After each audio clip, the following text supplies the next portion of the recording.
In today's video, I'm going to show you how I revolutionised Newcastle United and turned them into a world footballing powerhouse in just 5 seasons. We joined the club at the start of a brand new save game. Now in real life, Newcastle United have been the subject of a rather large takeover, quite a controversial one too. But after a couple of seasons of investment, Eddie Howe really has got them playing the football that he wants. And with the right investment, with the right players, they really have started to propel themselves forward in the Premier League. Now, jumping into FM23, we're going to try and continue the job that Eddie Howe has done, as we're going to revolutionise Newcastle United. Looking at the history tab reveals that the club actually could be one of English football's sleeping giants. They have won a number of trophies in the past. However, when we go and look at what they have won the top flight in England 4 times. However, the last time was in 1927, which means that the club haven't won the English top flight post-war. They have won the FA Cup 6 times, the last of which came in 1955. They did have a nice golden spell of winning the FA Cup in 51, 52 and 55. So the 50s were a good decade for them. It says here that they have won the Europa League in 1969. It was actually called the Intercity Fairs Trophy back then. And they have won the Sky Bet Championship 4 times, the last of which was what propelled them back into the Premier League in 2017. They have won the Community Shield once. That was in 1909, and they have won something called the Anglo-Italian Cup, which I believe was a cup that was played between English and Italian teams in 1973. Looking at the club's graph, we can see that they finished as high as 3rd in the Premier League in the 2002-2003 season. They then dropped off and were 14th in 04-05, going even further in decline 2008-2009, dropping out of the Premier League by finishing 18th. However, they bounced back first time 09-10, going back up as champions. They then started to rise back up in English football, 12th place 10-11, 5th place in 11-12, for another decline 16th in 12-13. They then started to rise. However, in 15-16 they got relegated, finishing in 18th place, and then eventually they came back into the Premier League in 17, and they have been there ever since. The club's most recent result in the game was an 11th place finish in 21-22. That was the season that saw Steve Bruce leave, Eddie Howe come, and then the money arrived and everything started to get better. This is the tactic I'm going to be running throughout the entire 5-year Newcastle United revolution. It's the F84 Broken Beast. Now, this is an original tactic created by myself, so I'm kind of putting it to the test here. If you want to know more about the tactic, there is a video on the channel which includes a download link. You can download it for yourself and see how you get on with it. But back to Newcastle United, we have loaded the tactic in. We have asked our assistant manager to put our current best 11 in. So at the start of the game, you can see Newcastle start really with a mixture of homegrown talent and a bit of foreign flair added to it. If we break down some of the positions then, we've got Nick Pope as a goalkeeper. He's one of the players that came in for big money with Eddie Howe. Don't think we'll replace him in the short term. They have Matt Targett at left back. Another player came from Aston Villa. He might be one who is on the chopping block. They have a centre-back partnership of Byrne and Shah. Now, these are 2 players that I think are good for Newcastle in the here and now. For long term, I don't think they're going to last at the club. They also have Kieran Trippier. He's another big money signing, came back from Atletico Madrid, and I think he's one that we will look to utilise in this tactic. They then have Bruno Guimaraes, another one of those big money signings, got him from Lyon, and he has been exceptional in real life. If he can play half as good in the game as he has in real life, I don't think he'll be going anywhere soon. They then have Joe Willock and Joe Linton in the middle. Willock's fine. Joe Linton I'm not sold on, but I think that's really more of a misconception from real life than probably in game. We'll give him to the first transfer window at least to try and show us what he's about. Not 100% sure though he will be here for the long term. Then going forwards in the tactic, we have got Almiron set up as a shadow striker. Another one in real life has come to life. He has really exploded as a player. However, I'm not sure overall he's going to be what we're looking for. It might have work permit issues too, because obviously if he doesn't play games, he's not going to get the work permit renewed. We then have St Maximin on the right wing, a player who is going absolutely nowhere.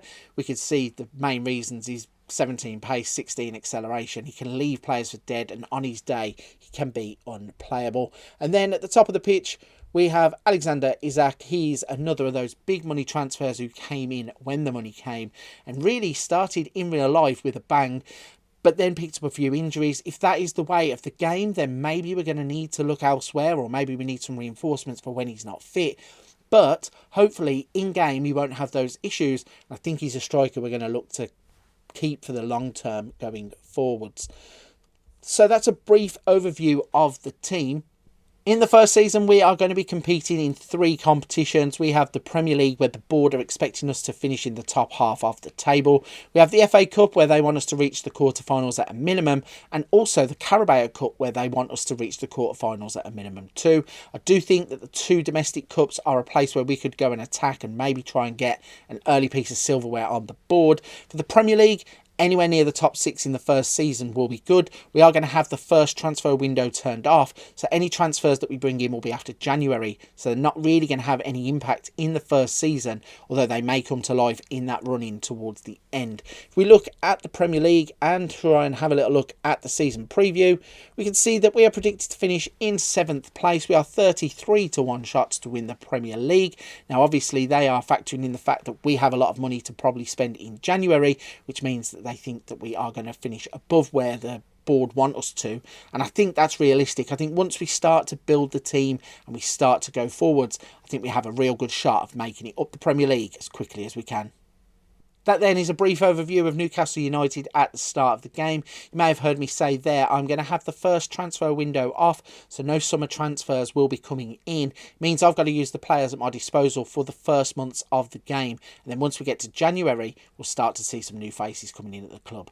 So with all that out the way, let's jump to the end of Season 1 and see how we have performed in the first year of the 5-year revolution.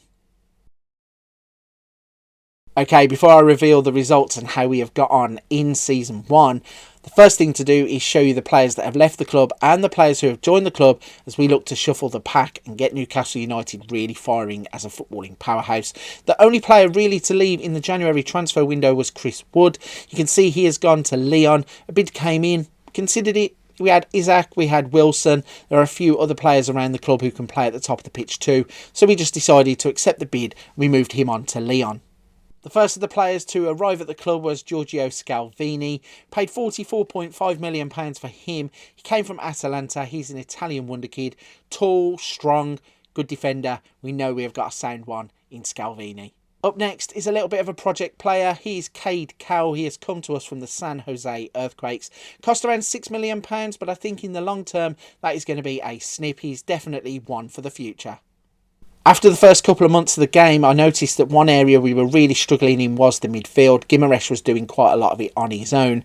So we went out and bought in some reinforcements. The first player was Kefaran Thuram. Cost £28 million from Nice. But he's going to be an absolute bargain. 22 years old, tall, strong, and a good ball-playing central midfielder.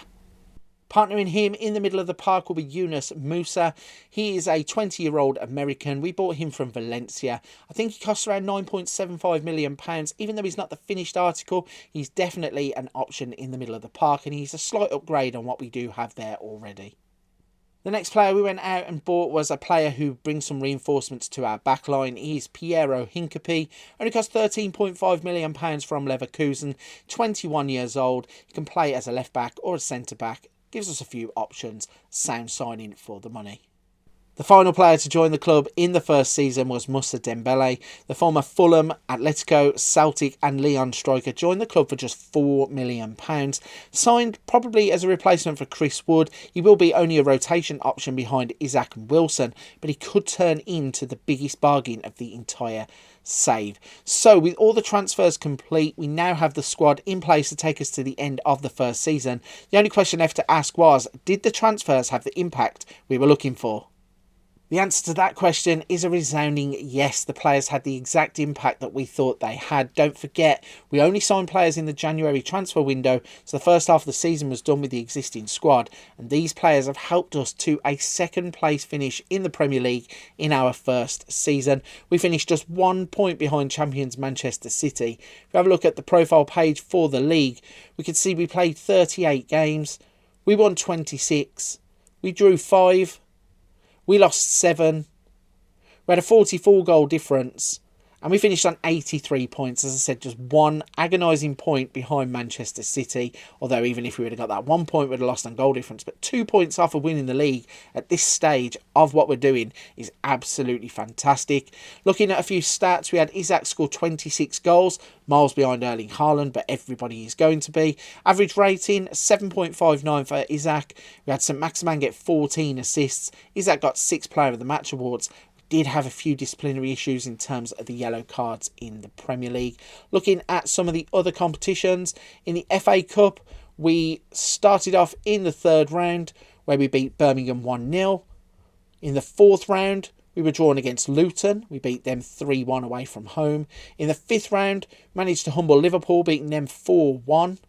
And then finally, in the quarterfinals, we were drawn against Southampton, where we were knocked out 4-3. A little bit disappointed with that. That was one competition that I did think we could go on and have a good run, maybe get a piece of silverware early. And speaking of cup runs, our Carabao Cup run didn't go anywhere either. If we look at the 2nd round, we can see that we played against Everton. We drew 1-1 in 90 minutes and then we lost on penalties. So all in all, a fantastic first season in terms of this revolution. It's really going in the right direction. That Premier League campaign is a massive building block for us to build upon. Looking at the finances tab heading into season 2, we can see that the board have £99.6 million as an overall balance, but they've given us £111.8 million to spend. This really is where this revolution is going to kick on, as we are now going to be able to go and try and sign the types of players that we want to push the club as far forward as we can. We also will have a wage budget of £3.2 million to work with. The final thing we're going to look at before we jump into Season 2 is how the end of Season 1's best 11 looks. We once again have loaded it up thanks to the assistant manager, and we can see that it's Pope in goal, Targett, Botman, Scalvini and Trippier. We have Bruno Guimaraes, Willock and Thuram, Almiron, St Maximin and Isak. So looking at that best 11, there are a few areas that we are going to pinpoint. Targett on the left is probably going to go. We're probably going to try and upgrade that position as best we can. Willock in the midfield may just have to be a rotation option. I want to go out and try and make a statement signing in terms of midfielder. We've got Almiron playing behind Isak. That's fine, but I do think we could probably upgrade a few of those positions. So that's the state of affairs coming out at the end of Season 1. Let's see what happens in Season 2. The first thing we're going to do in the roundup of Season 2 is to look at the players who have left the club, then introduce the players who have joined the club. The first of the major transfers out was Dan Burn. I did say at the start of this revolution that Dan Burn might be a player who is good for the here and now. I'm not too sure how he will fit in going forwards. Certainly was a player that I think we could upgrade. We already bought in Hincapie, and when an offer from Osasuna came in, we took the opportunity to move him on. The next player to follow him out the door was his defensive partner from that season preview. It's Shah. He has moved to Fiorentina for £10 million. We also allowed Jamal Lascelles to leave the club. He has gone to Montpellier for £1.2 million. The last of the major transfers really going on in terms of players going out was one of those Football Manager moments where you look and you think, really? Did that just happen? So Joe Linton ended up getting himself a move to Real Madrid for the season. He went there on loan. They had an option to buy him for £20 million, but as you can see, that didn't materialise, so he's ended up back at the club. So with those players having left the club, that means that we needed to go out and buy some reinforcements with that £111 million that we had to spend. The first player that we bought was Renato Sanchez. Paid £21 million to bring him back to English football. He obviously had that spell with Swansea quite some time ago. Since then, developed himself into a physical, strong midfielder, and I think he will settle in nicely at Newcastle. With us allowing Burn and Shah to leave the club, that meant that we were looking at replacements. And obviously we went out and bought Josko Gvardiol. At this point, everybody probably knows who he is. He's tall, he's strong, he is good on the ball. He's definitely going to be a linchpin of this revolution. Next up, we signed a player who is a bit further along in his career, but we can bank on his experience. He's Danny Carvajal. He can play at left back, he can play at right back. Now, obviously, Matt Targett is still at the club, but I did say that we were looking to upgrade, and I think Carvajal is the perfect player to play on the opposite side to Kieran Trippier. The next player that we signed is one of those wonder kids that won't be available once the winter update comes. It's Noni Madueke. Paid £45 million for his services from PSV. He's a player who can play in a number of attacking positions, giving cover for St Maximin. Can also give cover for the shadow striker slot. And if we're absolutely desperate, we can stick him up top, and I'm pretty sure he will do well there too. The final signing for Season 2 came in the January transfer window and we signed Christian Pulisic from Chelsea. Couldn't believe it when we saw him on the transfer market for £25 million. He's a player that probably needs no introduction. He can play anywhere across the attacking three midfield options, so he can provide cover on either wing. He can also play as that shadow striker. He is a player that at the age of 25 really couldn't believe that he was available at the price he was. Chelsea, obviously being the team they are, needed to move players on. So that is how we have shuffled the deck for the second year of the 5-year revolution. And once again, the question is, was it money well spent? The answer, once again, is a resounding yes. We have invested wisely and we have finally won the Premier League, bringing the first title to Newcastle since 1927. Let's have a little look at how we got on in the Premier League. So we played 38 games. We won 25. We drew 6. We lost 7. Had a goal difference of 53 and we finished on 81 points. Beat Liverpool to the title by a point. It was a tense run-in. We didn't have to play each other, but the teams that we were playing were kind of mirrored. So every time that we were getting 3 points, they were getting 3 points. It was really, really close. But luckily for us, we held our nerve. We got over the line.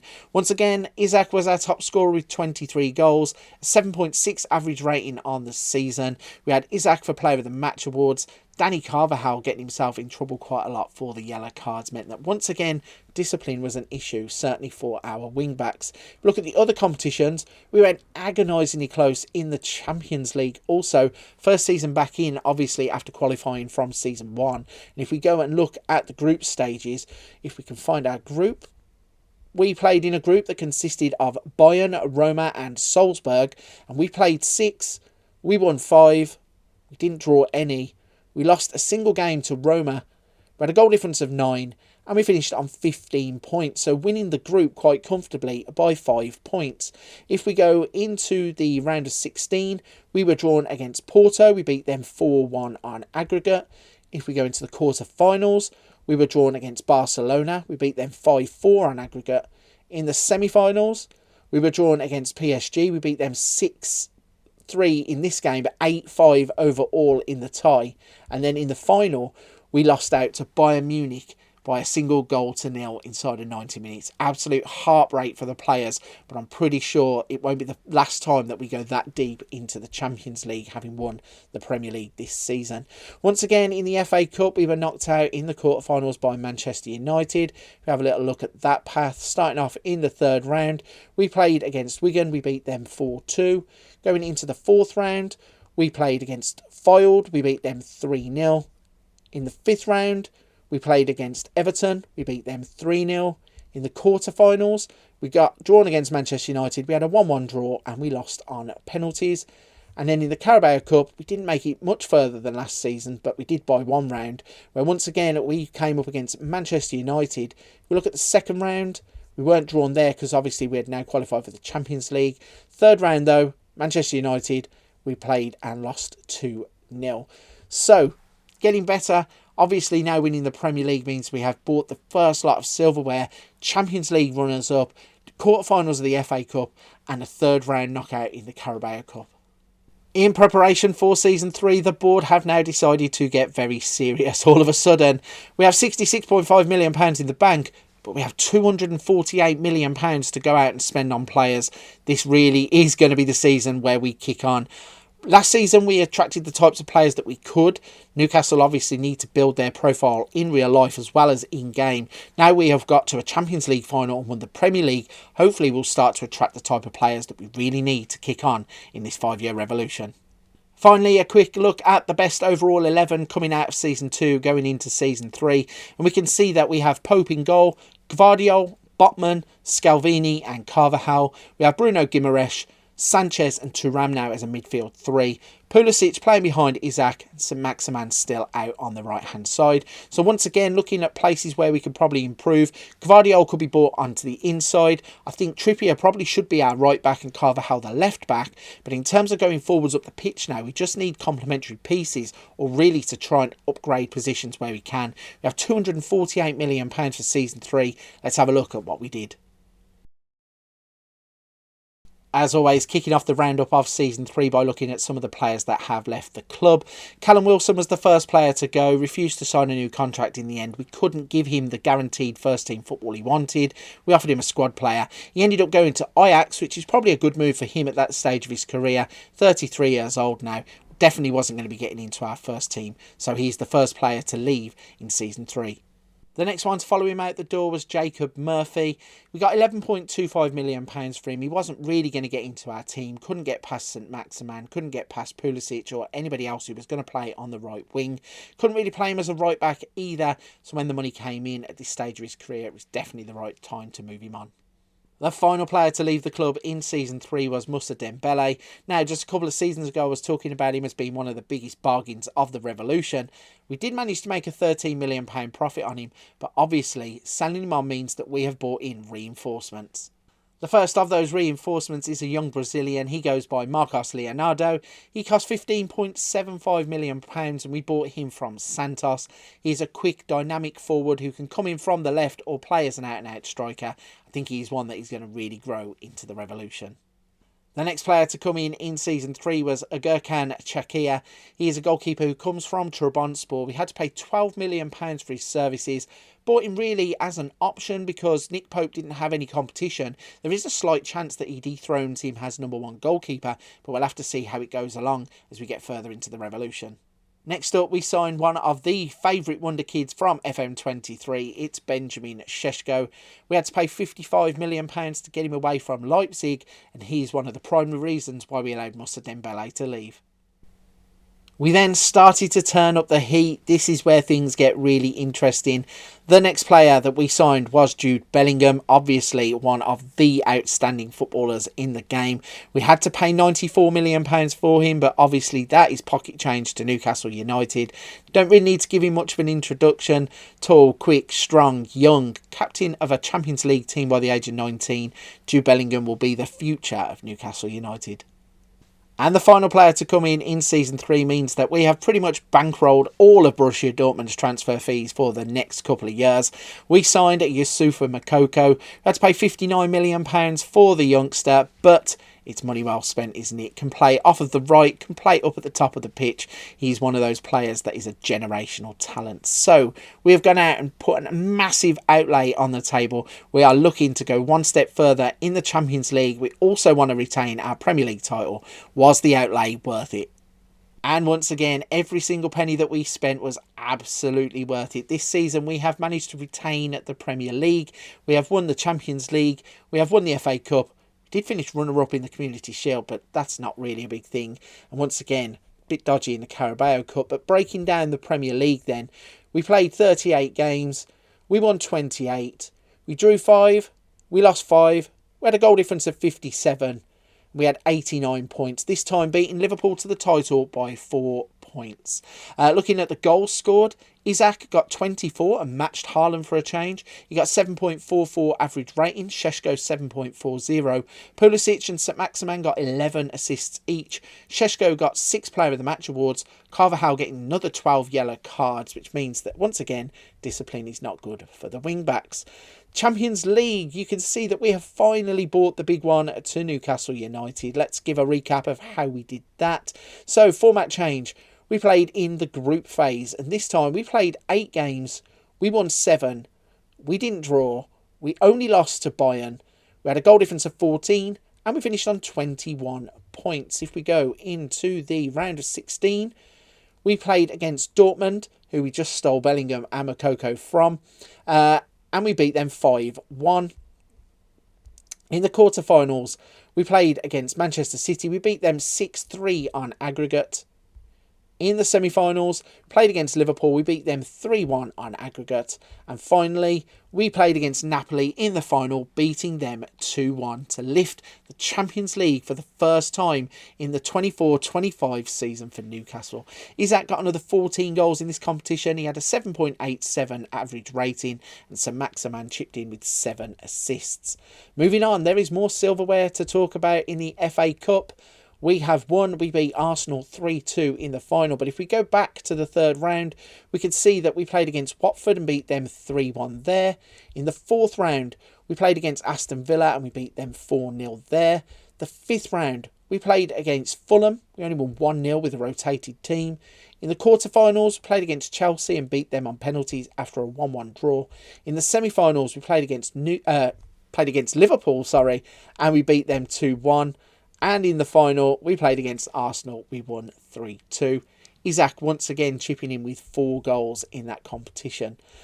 We did only get to the quarterfinals of the Carabao Cup, so a little bit disappointing. We were knocked out in that by Leeds United. If we go into the 3rd round, we played against Huddersfield. We beat them 3-0. In the 4th round, we played against Aston Villa. We beat them 3-0. In the quarterfinals, we played against Leeds, where we lost on penalties. We also, as I said, finished runners-up in the Community Shield, but that really isn't that important, is it? Looking at the finances heading into Season 4, you can see that Newcastle's board are not slowing down. Despite the fact that we pretty much won everything that we could, they have still given me £216 million to invest in Season 4. This is the point now where we are going to have to continually win every single thing that is available to us just to keep a job. The final thing, as always, to look at before we head into Season 4 is what our best 11 looks like at the end of Season 3. Our assistant manager seems to believe that Shaqiri is now our goalkeeper. Gvardiol, Botman is still getting in the team despite us bringing players in to replace him. Scalvini and Carvajal are in the back 4. Guimaraes, Bellingham and Thuram are now our midfield trio. We have Pulisic behind Isaac and St Maximin still on the right. Now this is the point where we get £216 million. I need to try and upgrade this squad somewhere. I'm not too sure where I'm going to spend that money. It might come down to us just going out and blowing it on 1 or 2 players. There is no need really for an overhaul at this point. So let's jump forwards to the end of Season 4 and see exactly what I did with that 216 million. As always, we're going to kick off the roundup of Season 4 by looking at the players that left the club. Well, actually, there was only one player to leave the club, and it was Yunus Musa. We sold him on to Watford for £27.5 million, ensuring that we made a nice profit from a player who wasn't really up to the scratch of Bellingham and Thuram at this stage of the revolution. At the end of Season 3, I did ponder the question, what would I do with £216 million? And in terms of players coming in, I actually only bought a couple of players. The first of which is Deo Upamecano. I paid £95 million for the centre-back. He's a massive unit. And finally, maybe now, Botman won't be in our seasonal best 11 come the end of Season 4. The other player that I bought into the club during Season 4 was Dusan Vlahovic. He is a goal-scoring machine. We had to pay £118 million to prize him away from Juventus, where he had scored 61 in 101 games. Now, we do have Isaac and we do have Šeško, but I feel that Vlahovic is that alpha striker who's going to go on and absolutely push us to the next level. So that's how I spent the massive transfer kitty. The question is, did they have the impact that we were looking for, and can we retain everything that we won in Season 3? Once again, the answer to the question is yes, but before I reveal the true achievements of the current season, I just need to take a trip back a little bit in time and go into that bridging gap between the 2 seasons where we played in the Club World Championship, or the Club World Cup as it's now known, and we managed to go and win that competition, beating Real Madrid 2-0 in the final out in South Korea, played in the Seoul World Cup Stadium. Gvardiol and Šeško on the score sheet as we managed to lift the Club World Cup for Newcastle, truly going global.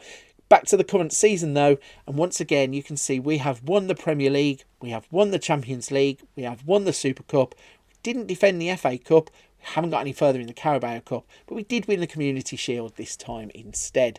So a breakdown of the Premier League then. We played 38, we won 27, we drew 6, we lost 5, we had a goal difference of 73 and 87 points. Dusan Vlahovic coming in and hit the ground completely running. 33 goals on the board for our new main man.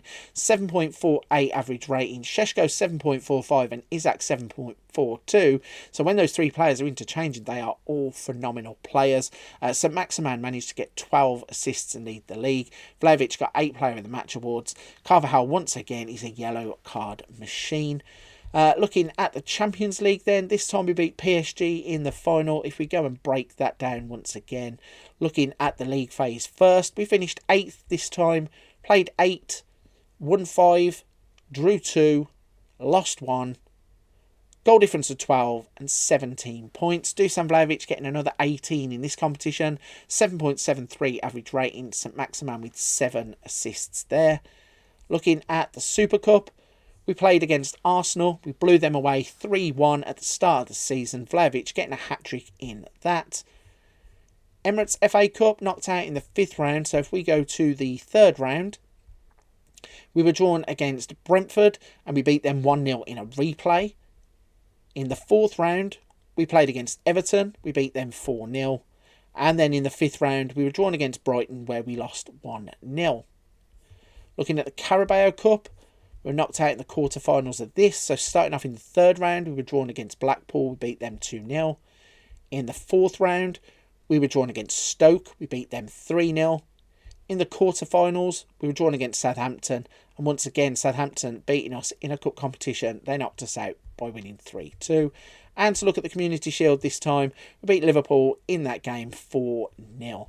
So fantastic season in terms of trophies. We have become Premier League, European and World Champions all in the same 12 months or in the same season. UEFA Super Cup also added on to that. After 2 previous bumper transfer funds coming into a new season, going into the last season is going to be no different. The board are going to give us £198.6 million to spend. This is getting to the point now where I don't know what to do with this money. It could be that when we get into season 5, there won't be any transfers because the team is looking pretty much complete. We are already winning all of the trophies that we possibly can. Seems crazy that we've got another £198 million to spend. Before we go and look at what we're going to spend that money on, we're going to look at the seasonal best 11 for season 4. So starting off in goal, we have Shakir, we have Gvardiol, Scalvini, Upamecano and Carvajal now as a back 4. Bruno Guimaraes, Bellingham and Thuram are our midfield 3 still. Pulisic, Isaac and St Maximin are the top 3. Now, I'm not too sure what the assistant manager's looking at. I think Vlahovic scored 53 goals in 2 competitions, so he should certainly be the man at the top of the pitch. Our assistant manager obviously loves Alexander Isaac. But in terms of areas to improve, I'm not too sure where we can. I think it's a case of going out and maybe buying 1 or 2 players who are really world-class players to just upgrade to get us over the line in the Revolution and leave the club in the best possible state going forwards. At the end of season 5 then, we're going to round up as always, beginning with the transfers. The only big transfer to go out in the season was Nick Pope. He let his contract run down, didn't want to sign a new one as a backup, and he managed to get a move to Monaco on a free transfer. In terms of players who have come into the club, I did say that it might be that we didn't actually sign any players in season 5 as the team was pretty much complete. However, we had a look again and we saw Jan Oblak was available. He cost us £103 million, but we bought him in because he's an obvious upgrade at goalkeeper and he's going to be one that finishes this Revolution off nicely. The next player to come through the doors is one of those cases where Football Manager mirrors real life. We signed Julian Duranville. We bought him from Borussia Dortmund. Now in real life he has just gone there from Anderlecht. And in Football Manager they bought him from Anderlecht. And we have now just bought him from Borussia Dortmund for £55 million. A quick, pacey, dynamic winger. He's going to give St Maximin a run for his money. And even in 2027 he's only 21 years old. Next up, we signed another player to complement our midfield trio. This is Kenneth Taylor. We bought him from Ajax. He cost us £56 million, and I think it's an absolute steal. He's one of those players who can just be a rotation option, but a very high quality, elite option in the middle of the park to sit next to a Bellingham or a Thuram. He's going to boss games. And the bonus is he can also drop back and play as a centre-back too. So the final transfer of the entire 5-year revolution is Odilon Casono. We had Kieran Trippier retire in the summer, which meant that we needed a right back. He popped up on a scouting report, and for £7.5 million, he actually looks a steal. He has everything that we need for him to slot into our back 4 and play some really, really good football. So that is it. The transfer business is done. And for one last time, we need to ask the question, was the money well spent? How have we got on in the competitions? We have rounded out the 5-year revolution by doing it once again. We have won the Premier League, we have won the Champions League, we have won the Super Cup. The 2 domestic cups though, the Carabao Cup still eludes us and we still only have that 1 FA Cup win to our name. But let's kick things off in the Premier League where we break it down. We played 38 games this season, we won 30 of them. We drew 4, we lost 4, we had a goal difference of 69. and we had 94 points. We comfortably beat Manchester United by 11 points, and we were 20 points clear of Liverpool. Looking at the goals, though, we were spreading the goals out amongst our players. We didn't have a top goal scorer, well, certainly in the top 4 anyway. Average ratings is at 7.46, St Maximin with 11. If we go back and look at the Champions League campaign, once again, you can see we are winners. We beat Porto in the final this time. If we go to the league phase, we only finished in 12th. We played 8, we won 4, we drew 3, we lost 1. We had a 13 goal difference and 15 points. If we go into the round of 16, we drew PSG. We beat them 3-2 on aggregate. In the quarterfinals, we drew Manchester City. We beat them 5-2 on aggregate. In the semi-finals, we drew Real Madrid. We beat them 5-2 on aggregate. And then in that final, we managed to beat Porto 5-2 in a thrilling Champions League final. Dusan Vlahovic got 17 Champions League goals. He also got a 7.75 average rating. St Maximin and Vlahovic getting 6 assists each, chipping in there too. Super Cup next. We won that 3-0, beating Manchester City in the game at the start of the season. In the FA Cup, we only got to the 3rd round, so knocked out pretty much straight away. We did try to rotate the team, and we lost to West Ham 2-1. In the Carabao Cup, we were knocked out in the 3rd round once again, this time by Chelsea. If we go into the 3rd round, we drew 1-1, and then we lost on penalties. And once again, we won the Community Shield. Let's have a look at that. We beat Manchester United in the first game of the season 1-0. So an absolutely fantastic way to round out the 5-season revolution. We have got silverware everywhere. Going forward, if there was a 6th season, you can see that the Newcastle United board are just absolutely crazy. They have given me another £229 million if I want to continue. Unfortunately for them, I'm going to leave it at 5 years, but the new manager, when he comes in, will have an absolute army of a team and an absolute war chest of a transfer budget. A final look at our best 11 reveals just how strong this team has become. Looking at it from season 1 and then going all the way to here, we now have Oblak in goal, Gvardiol, Scalvini, Upamecano, Kusuno at right back, Bruno Guimaraes, Thuram and Bellingham in the middle, Pulisic, St Maximin and Vlahovic now at the top of the pitch. So we have strengthened in every area. Going forwards, the one area that probably wouldn't need strengthening, and I don't know if you can spend £229 million on a right back, but Kusuno is probably the odd man out in the back 4. Other than that, they're going to have to just rely on spending masses of money on upgrades that they really don't need. Left the club in such a good position. If we go into the club info page, if we remember at the start of the save when we looked at the competitions and in fact their overview, we can see that we now have 3 Champions League to Newcastle's name, 25, 26 and 27. They now have 8 Premier League trophies. Wow, they have 4 Premier League trophies, 24, 25, 26, 27. They have those 4 pre-war leagues too. They have 1 FIFA Club World Cup.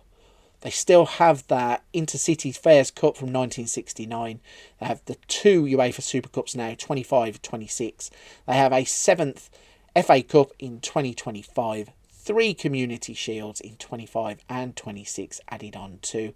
And you can see that the graph now reads that they finished 2nd, 1st, all the way along throughout the 5-year revolution, meaning that we have done our job here. We have had an absolute fantastic 5-year revolution. Newcastle United now are primed to go on and not only conquer Europe again, but the world once again. Once they get back in that FIFA Club World Cup, they should be able to go and defend that with no problems.